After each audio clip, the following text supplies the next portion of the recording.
আচ্ছা এই বেনারসিটা তো পছন্দ হচ্ছে, তাহলে এটাই নিয়ে নে। আরো কটা দেখি, দাঁড়াও। আরো দেখবি? আচ্ছা বাবা ঠিক আছে, দেখ। এটা কিন্তু ভালো লাগছে, অন্যগুলো না পছন্দ হলে এটাই নিবি, কেমন?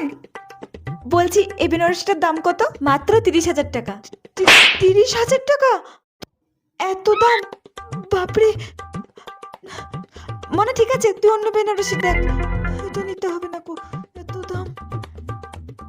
আচ্ছা এই ব্লু কালারটা দেখতে পারেন, ব্লু কালারের বেনারসি, খুব সুন্দর কালারটা, দেখুন। ওয়াও, কি সুন্দর বেনারসি। হ্যাঁ সুন্দর, কিন্তু তুই বিয়েতে নীল কালারের বেনারসি পরবি? আমার খুব পছন্দ হয়েছে, তাই বলে তুই নীল কালার পরবি? অন্য রঙের দেখ। না মা, আমি এটাই নেবো, আমার খুব পছন্দ হয়েছে, আমি এটাই নেবো, এটাই নেবো। আচ্ছা বাবা ঠিক আছে, তোর যখন পছন্দ তখন তুই এই রংটাই নিস। আচ্ছা কই দেখি একবার। হ্যাঁ বেশ ভালোই শাড়িটা, খুব সুন্দর লাগছে। আচ্ছা ঠিক আছে, তুই যখন বলছিস তাহলে এটাই নে। আচ্ছা দিদি, এটার দাম কত বেনারসিটার?